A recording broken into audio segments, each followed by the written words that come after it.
tax levy for the proposed 18-19 school budget at 0% increase for taxpayers. And the Rhodes School bond, when we successfully pass, when the community successfully pass that bond, you'll see there's a little, like a 1.6% increase in overall school tax. So the first part of tonight's evening will be the budget meeting. And so as you can see, if you didn't get a copy of the handout, I do have some extras up here for you. I should let you know the line item budget will be available. I just think this has too much feedback. The line item budget will be available to everyone online by the close of business tomorrow. And we are going to schedule several budget meetings where we'll be able to review that line item budget with the community. But in the meantime, once it posts, if you have any questions, I would suggest you read through it, write down the questions that you may have, and then when we come to the meeting, you'll be prepared with your questions and we'll be able to answer them. So tonight is an overview of where we are as a school district in terms of our spending for the 17-18 school year and increases for the 18-19 school year. And as we go along, you'll see why we were able to keep the tax levy at 0%, because we did get a nice increase of state aid for the upcoming school year, and we also have taken monies from reserves to do some one-time projects, capital projects, and some other initiatives, which will be outlined in the budget brochure when it's sent out to everyone's home. So please look for that information. Our goal tomorrow night, we do have our regular work study board meeting. It's for the Board of Education to approve the bottom line budget dollar. And then after that, we'll be able to go full speed ahead in terms of getting out to school the budget report card, the brochure, and then eventually leading into our budget hearing and then budget vote. So one of the reasons why we placed this this particular slide in this year's budget proposal is that we needed the taxpayers to see exactly how much land we actually have as a school district. We have over 100 acres of property. As you can see, Prospect School, 61,000 square feet, constructed in 1906. Our largest elementary school is the one that you're sitting in right now, the Joseph A. McNeil School, formerly known as the Franklin School, and that has 54,000 square feet. And you can see by the dates, 1906, 1929, 1955. Our newest building, with the exception of the renovations that we did at Prospect School and opened in 2013, would be the current high school, and that was built in 1971. And the reason why we bring this to your attention is twofold. One, you can see the amount of property that we have, and we have to be, the budget has to prepare to take care of. And also lets you know the conditions. They're old buildings, so it's going to take a lot to bring them back up to where we would feel that everyone is a safe, healthy learning environment for kids to come to. And that's the reason why we are proposing some different things within this year's budget to take care of some of those needs. So we did have a facilities assessment.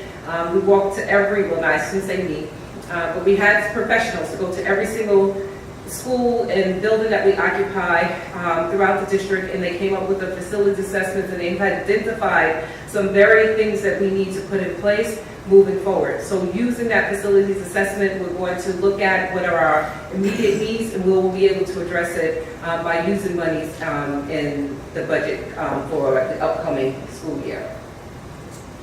So currently, this talks about additions to next year's budget. So if we look at what we already have placed throughout our school district, we have a lot of block scheduling at the elementary level, middle school level, high school level. What does that do for our students?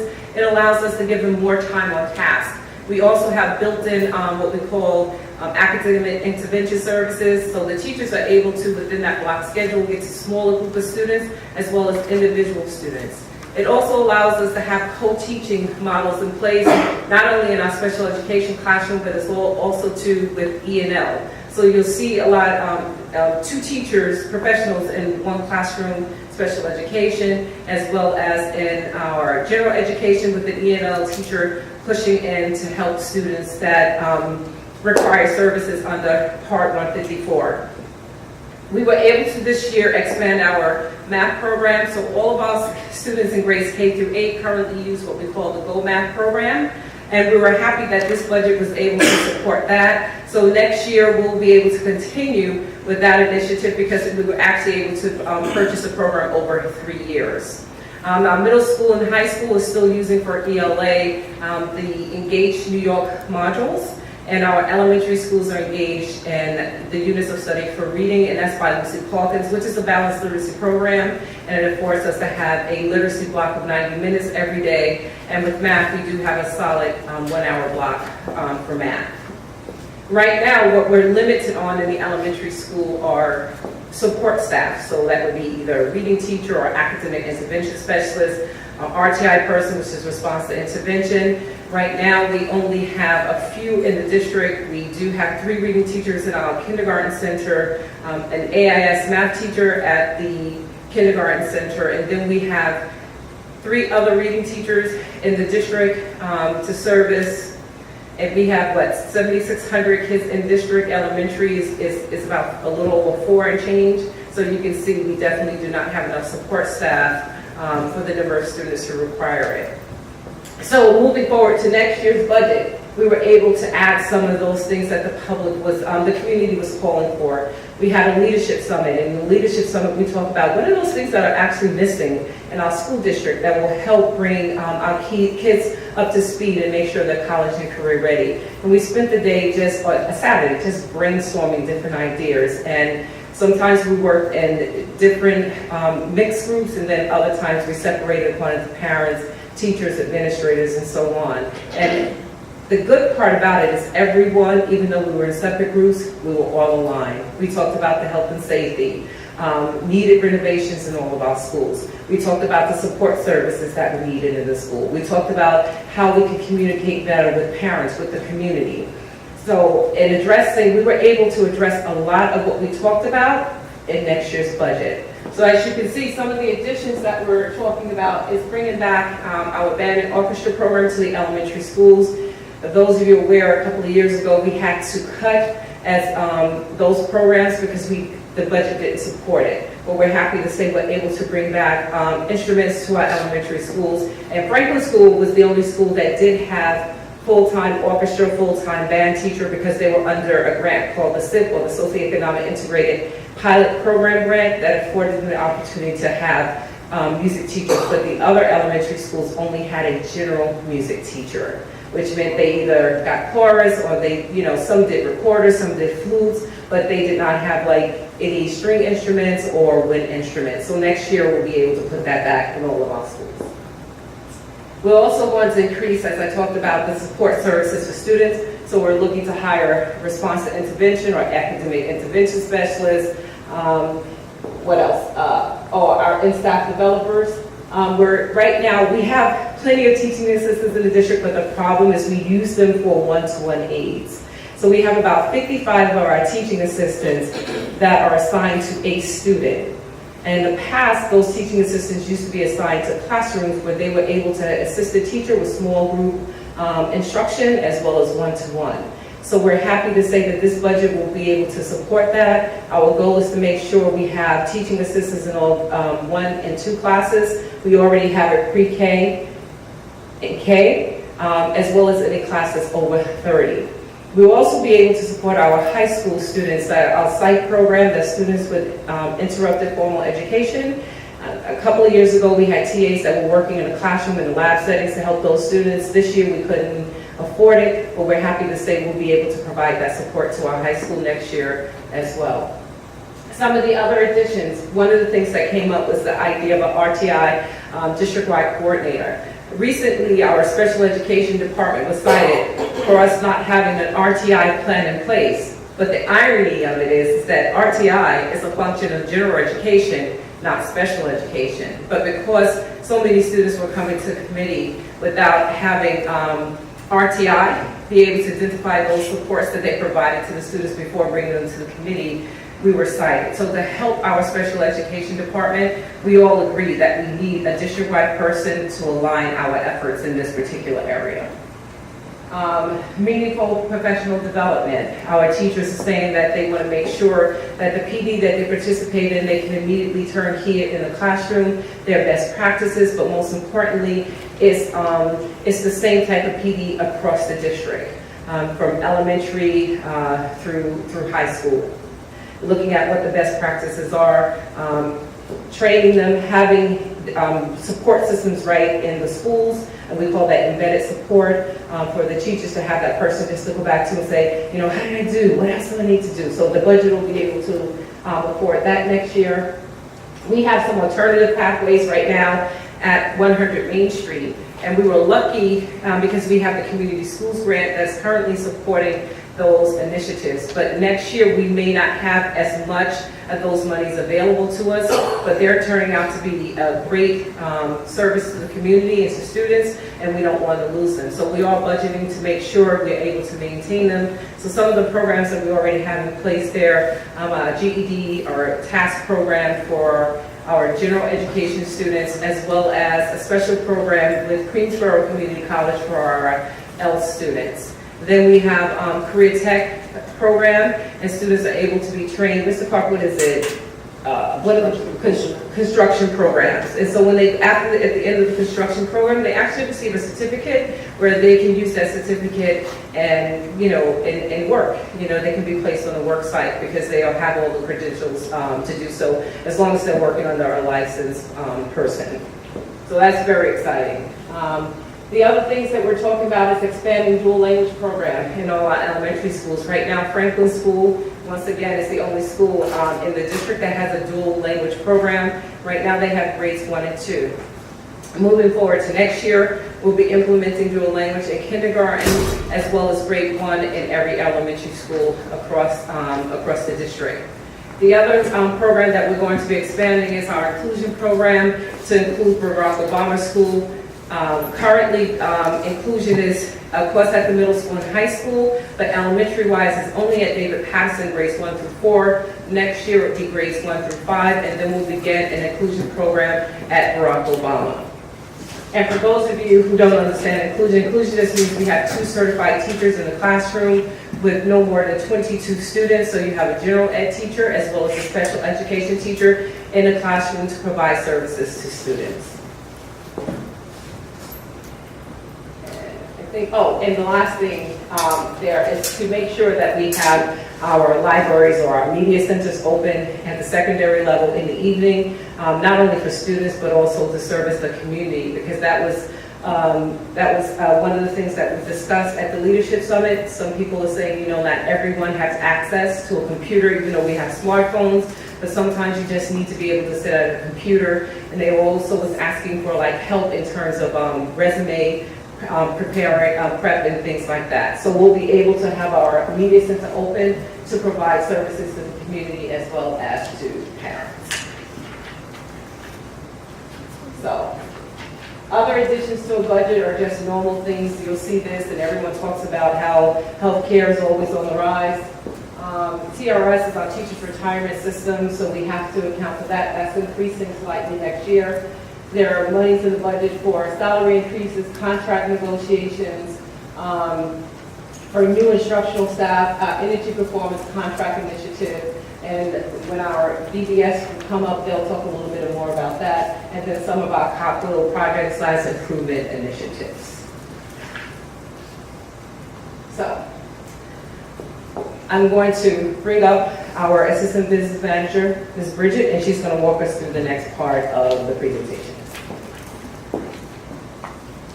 So, as you saw on a previous slide, we're doing many great things. We've listened to the community, we've listened to our teachers, and you're probably wondering, all right, you want to do these great things, how do you fund this? What do you do? So the point to a budget and how a budget comes together is that the revenue side and the expenditure side has to be balanced. Everything is about balance. On the revenue side, 60% of the revenue side portion of the budget comes from state aid. So we're using $129 million for state aid. 35% of the revenue side of the budget comes from the tax levy. And the great thing that we see here is that there's a 0% increase over last year. So it's pretty mind-blowing and pretty amazing that we're going to add all these great things, bringing music back into the schools, and it's no addition to your tax dollars. Some important things to note for the appropriated surplus, that is a 4% carryover from the 17-18 budget. Legally, you can only have up to 4% in that budget to carry over on into the next year. The other thing we're doing just as a one-time for 18-19, we won't be doing it again for 19-20, we'll need a different plan, is appropriated reserves. So that's for debt service. So at the very bottom, you'll see that the grand total to the revenue portion of the budget is $215 million, which means to be balanced, the expense side has to match that. So it's broken out into three parts. The administrative portion, which is 10% of the budget. The instructional portion of the budget, program is instructional, that is coming in at 76% of the budget. So 76% of the budget is going straight into the classrooms. Final portion is the capital part, and that is 14% of the budget. On our next slide here, you'll see the three parts listed at the right side of the screen. On the left side is a breakdown of all the functions, and each of those functions you'll see posted on the website tomorrow is the complete list, line by line budget. So some things included in here: the operation of plant, the maintenance of plant. Operation of plant is sewage fees, water, swimming pool, salaries for custodial, salaries for security. Maintenance of plant would be vehicle repair, other contractual fees such as that. Maintenance, yeah. And at the very bottom, you can see that the expense side is balanced and equal to the revenue portion of the budget at $215 million. So before Bridget moves forward, one of the things that I would like to point out too is regarding transportation. As you can see in the budget, there is a slight increase next year for transportation for two reasons. One, we're going to update our current district policy on transportation to make sure our current practices are aligned to state law and regulations. And the second piece to it is the important piece of hiring a transportation consultant with the idea of coming up with creating a safety zone. As you know, we still have about 200 students who are bused from the Rhodes school area to Franklin School. If they had to walk, there are a lot of dangerous roads they have to cross over, so that transportation consultant will be able to look at the different roads they have to cross, create a safety zone for us, and then we'll be able to make certain that all those students will have busing available to them in the upcoming school year. So final slide is the important dates. So April 12th, which is tomorrow, we adopt the budget. After we adopt the budget, we put it up on the website for the public to view. The 23rd is the property tax report card. We have to report that to the state education department. The 24th, that we made available to the public. The 24th, all of the budget binders will be sent to the 10 schools for review. May 8th is the budget hearing by the Board of Education. May 9th, we'll be mailing out the budget notice to the community. And May 15th is the annual budget vote and election, which come out and vote because this will make everything possible. So the only correction that we're going to do is place the line item budget on the website by the end of the day tomorrow for review, but just with the understanding, and there will be a caveat there to say that it still has not been adopted by the Board of Education. All right, so it will be in draft form, adopted. We'll be able to go back and say, yay, our board has adopted our bottom line budget, and then we'll have those dates that I talked about available to you, so we can go through the line item budget. So we gave you an overview in 3 parts. It kind of lumps everything together. When you get the line item budget, you'll see how it's broken down. And if you had questions like, and if you needed to understand the line item versus what's presented tonight on your slide, it has to do with the budget codes. All right, so you saw those codes that were listed in the 3-part budget. You look at the codes and it'll tell you in the line item budget those things that are lumped in that particular line. So, are there any questions, concerns that you have about the budget that you received, heard about tonight? Any questions? Any comments?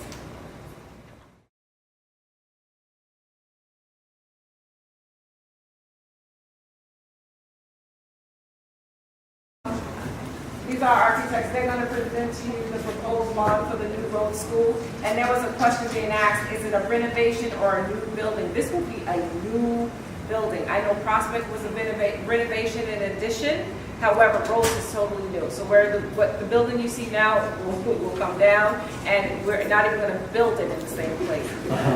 Kevin Walsh and Jason Lee from BBS will be presenting this evening. Proposed bond for a new Rhodes School. So to start with, a little background. This is part of the big picture. There are a lot of reasons why we're even here discussing the building. We'll go over some of this in detail a little bit later, but you have your existing students now in the sense of crowding and capacity, and there are projected to be more students coming. So the existing buildings are having a bit of a challenge at the moment, and so a new Rhodes building, I'll explain how it will help address that. You also have the issue of modular classrooms spread throughout the district, many of them, which have become somewhat used in a permanent sense, but were never intended to be permanent. And that's another part of the space issue facing the district. The other long-term goal is to end the lease at the Front Street School, and again, a new school to help that. So overall, these three things in terms of space, capital improvements and infrastructure is another issue, but in terms of just space, these are some pretty major contributing factors to why we're here. So just to give the report, Western Suffolk BOCES does demographic projections for the district. So this is just one of the pages, many pages in the report that in red boxes says by in kindergarten through 5th grade in the year 2025, you'll have your peak projected enrollment for most students. At the end of the day, the starting point, 2018, is 7,500 to 7,600 students in the entire district.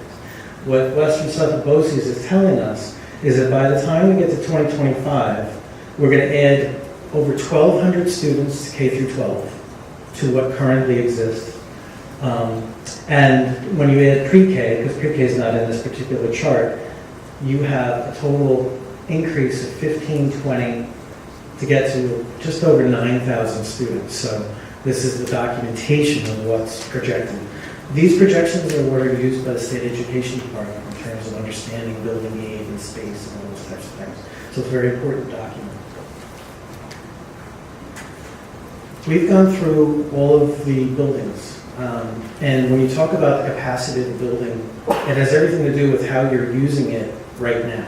So if you use it a little bit differently, the capacity can change. Capacity is not just always the same thing. It's how you use your buildings.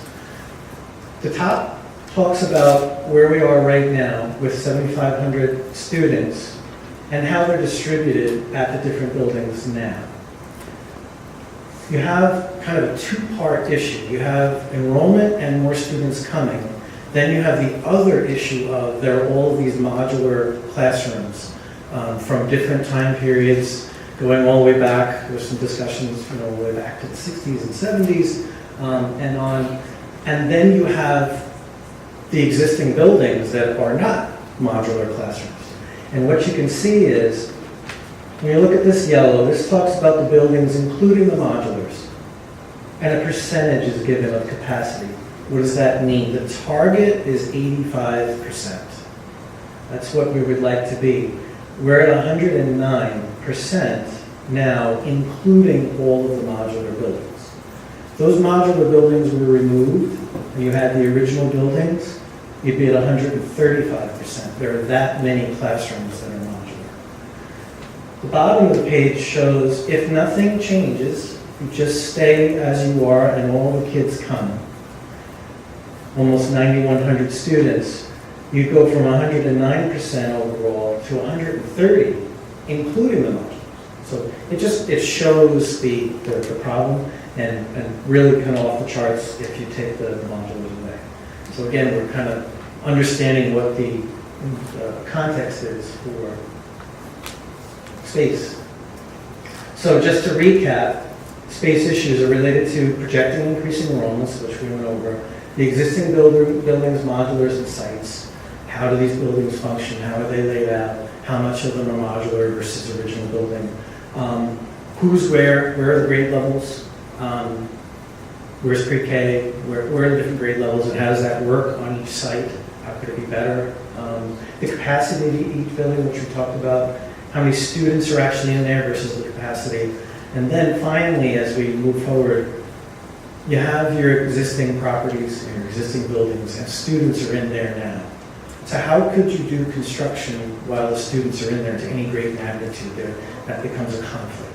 So it's tough. So just leads us to the question of why Rhodes.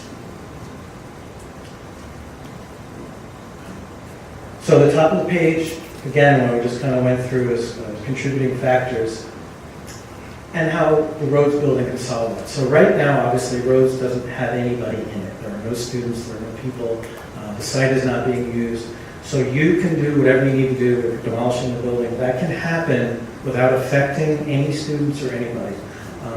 Without any student disturbance, this project can go on, which allows you, we call it swing space. If you build new space, it's a place to relieve pressure at other buildings while you do things at those other buildings for the future. So you build new space, move students into the new space, and where they vacated, you can do work to a great magnitude as you need it. This would be the first project of a coordinated series. We'll get into that a little bit more. That was even more detailed back in February in terms of the master plan and how Rhodes fits into a bigger picture and how it can help solve long-term goals for the entire school district. I'm going to switch. Jason's going to lead you through the site and the building. We are going to be answering questions at the end, so I just want to make sure we did see. Thank you. All right, so the new Rhodes School. One thing I do want to talk about is this was not a plan just derived from BBS Architects. We met with community members. We had a full committee, which also had principals, administrators. So this was a joint effort. This wasn't something we just came up with. So there's literally a method to this whole building. Right now on the site, what you see here is what is existing. And this is what we're going to be taking down. And as we see how it's going along Washington, Van Cott, Ormond, exactly how we're going to place it on the site. Here's a larger look onto the site plan. So right now, we know Washington is a busier street. We want to make sure that we have safety, especially for the kids, especially coming in and out of the school. So we have our bus loop and our area of drop-off coming right through this front entry, right near the main offices, right on Ormond. So that was strategic. We wanted to make sure we had parking, but we also wanted to make sure that the kids had enough play space outside. We wanted to make sure we had green space for them to utilize. And that's going to be right over here. Looking at the first and second floor, so this is a pre-K to fifth grade building. Our pre-K has 2 sections in each grade for kindergarten, first, second, third. We all have 5 sections each. In here, we also have our cafeteria with its own standalone kitchen. We have our PE station along with stage. And as we see as you come in off the main entrance, we have our offices, and this is the nurses area as well, our library. And we see that what we're doing is we're keeping our kindergarten and pre-K on the first floor. We're going to have our little guys on the first floor, and as they get older, they can move up to those higher floors. We also have area section here for art and for music.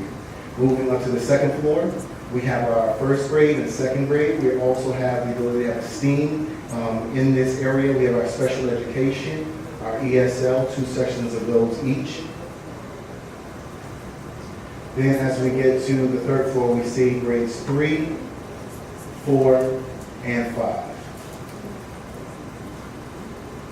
Now again, this is a big move for us because again, I just want to make sure we understand that we have to remove modulars to actually have permanent space at those particular locations. So this is a big step because now we can take those kids, move them over into Rhodes, and then we have 24 classrooms that we can actually remove those structures which have become permanent, remove those and actually put real permanent structures there. So looking at each site, Here where we are, we see in red, we have the leased spaces. So again, we're either leasing these spaces, that's money we can recruit back. Going to Jackson, Maine, same thing, these are leased, so we can gain those back. And I think this one is the most telling. At Jackson Annex, you still see in red. All of that is leased, and in yellow, those are owned by the district. But if you see, this is the building as it is today. As you see, we have more modulars than we actually do permanent space. So this is a moment where we can really go back and do more development and bring in permanent space. I'm going to turn it back to the answer, Kevin. And again, in terms of this bond, the bond includes the new school and the removal of the modulars to set the stage for permanent space in future phases.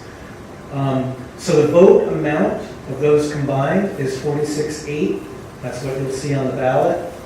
And then in terms of potential building aid from the State Education Department, 28.7, plus Excel remaining from the past, 2.1, leaves a potential remaining balance of 16 million. We'll say in terms of how the building was planned, again, we follow New York State Education Department manual planning standards to how large spaces should be, not to overbuild but not to underbuild. How large should a gymnasium be? How does that coordinate with building aid? Because there are certain standards by which aid is established. So, and just to say, to clarify the idea of aid, yes, the percent aid is 98 or so percent, but that's not necessarily 98% of the project. That's 98% of what's allowable to be aidable. I'll explain that. A very simple example of that is a main office versus a classroom. State aid is based upon students being in an instructional environment. Those spaces generate building aid, not based on square footage, but based on the number of students in those spaces. So for example, an 800 square foot classroom, the state's line is 27 students in elementary school, and the aid is based upon 27 students.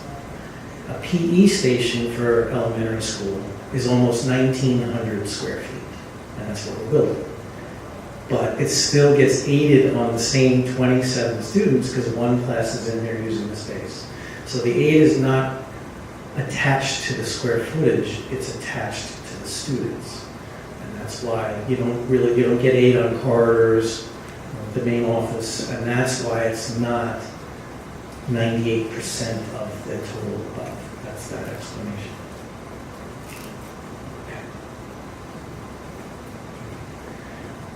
Provided by the school district. So in terms of the Rhodes bond project, as just described, an increase of about 1.59%. So if your current level of school property taxes is in this range, you could expect an increase each year of this corresponding amount.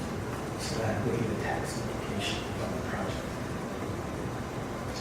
That concludes the school portion. We'll get into sort of the bigger master plan, larger ideas. I think we could, if there are any questions on the school, we can take that.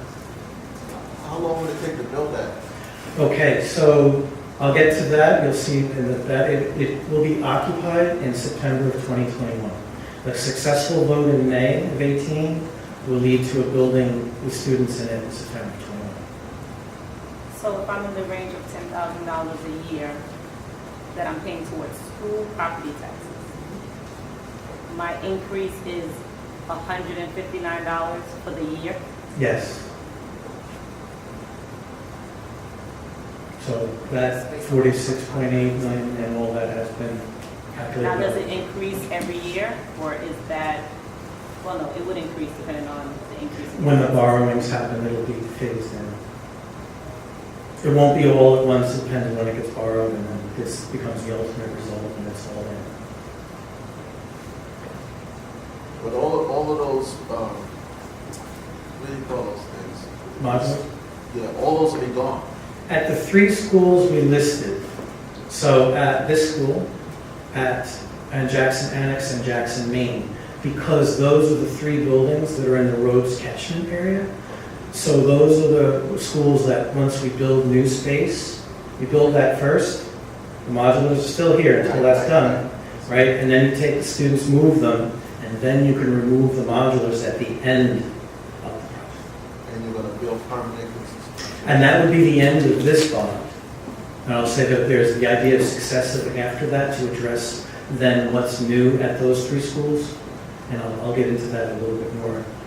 There's an idea of how that would happen. It would be in 3 phases to the elementaries. So putting in permanent property where the modulars are now is going to cost us more money. It'll be in other bonds in the future, yes. But right now they're being leased, so money's going on anyway. Right. For those that are leased, yes, and those that you own would be removed. How much are you going to charge us to remove those modulars, and what are you going to do with them once you remove them? Are you going to be Throw sold? in the garbage. Most of them will just be dismantled, and everything in them has to leave. The other part of the scope of that is all the foundations, sanitary systems, all of that has to come out. The site's restored back to grass to start for the next, and that is 1.4.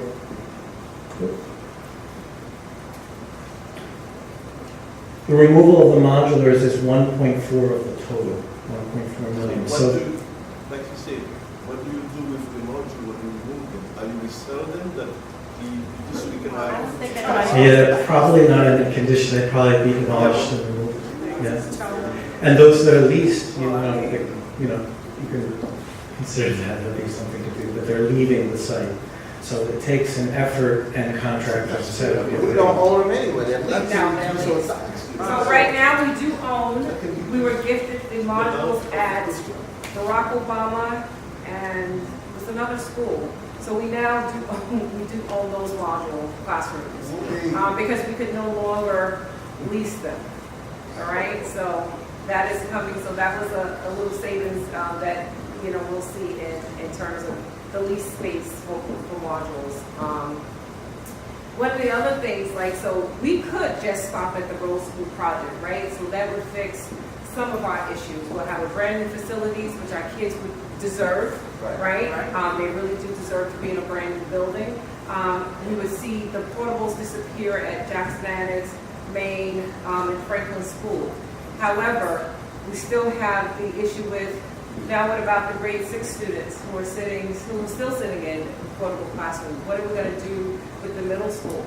So the reason why we see in the rest of the presentation, we're talking about roads, but then what's our next steps? And of course, everything is dependent upon what can the community actually afford.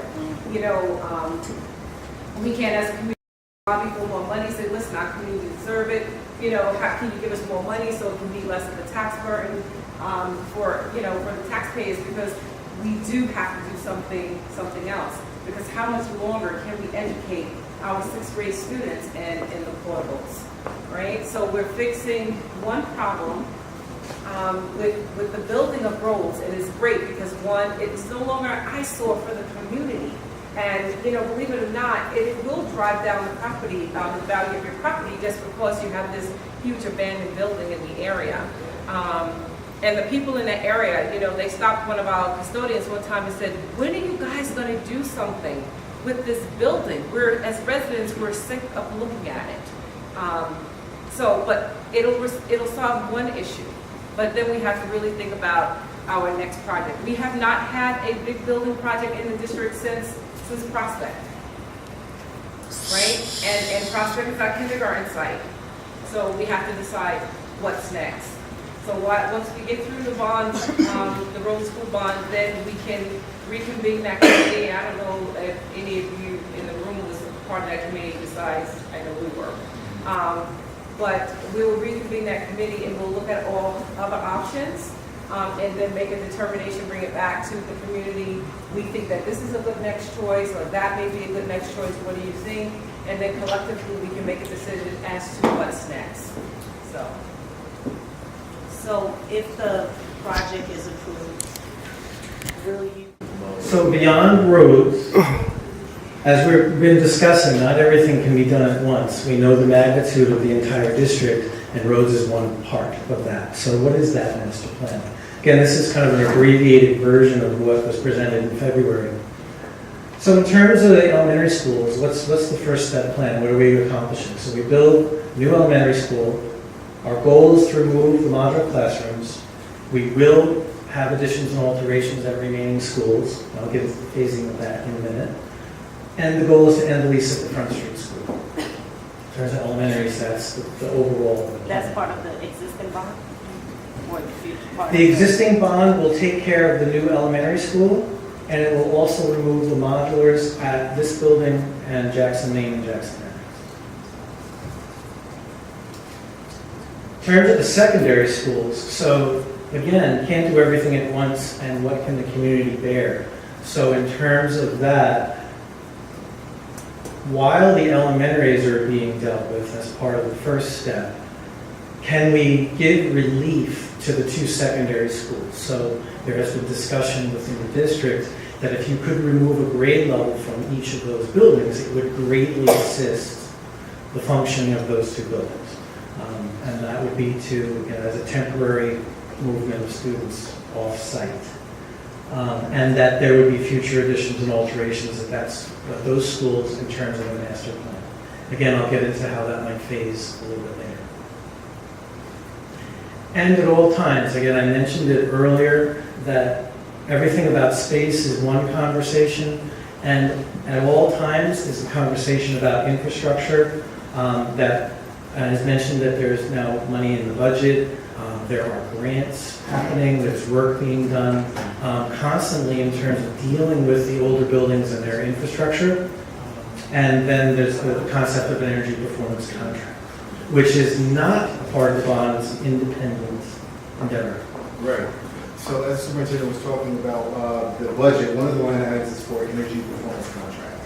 What that does is has a limited buyback. So basically, energy company comes in, they say, hey, if we give you state-of-the-art boilers at particular schools, new windows. Matter of fact, we have 22 line items. Lighting, boilers, domestic hot water, solar panels, LED lighting throughout the district, refurbishment of unit ventilators, things like that. So basically, over an 18-year span, they come in and they give you state-of-the-art brand new pieces. What they do is they show us and they show New York State government exactly how much you can save. You paid them those savings for those 18 years, and that's how it's paid for. So you don't have an increase in taxes, you get this work immediately. It is vetted through New York State, we vet it as well. We make sure that everything, there's almost a negotiation to make sure that everything absolutely makes sense, so that the boilers are up to date, they're computerized. The school systems can actually be put on computers, so we can make sure over breaks and over the summer and things like that, from day to night, that all of those things are controlled. And there are features that the boilers and systems that we have here, which deal with mechanical, electrical, and plumbing, to make sure all of those are computerized, state-of-the-art. And that's a great way, because right now we're looking at about $20 million that can be fixed immediately and have that buyback of 18 years without a tax impact. They have to show that to us, and you are guaranteed by the state. Actually, so if the company, let's say they do not meet their goals of savings, and there is an item out there, they actually have to pay that to the district, write a check out to the district to fulfill that. We've done over $120 million on Long Island, so we have done this before, we have seen this before, we have really refined with the energy service companies to make sure that it is done. We've been trying to get this since 2016, and I think right now is a great moment to make sure that we keep continue to, along with the bonds and along with other grants that are going along, to make sure that this is another thing that we can push to make the schools better now.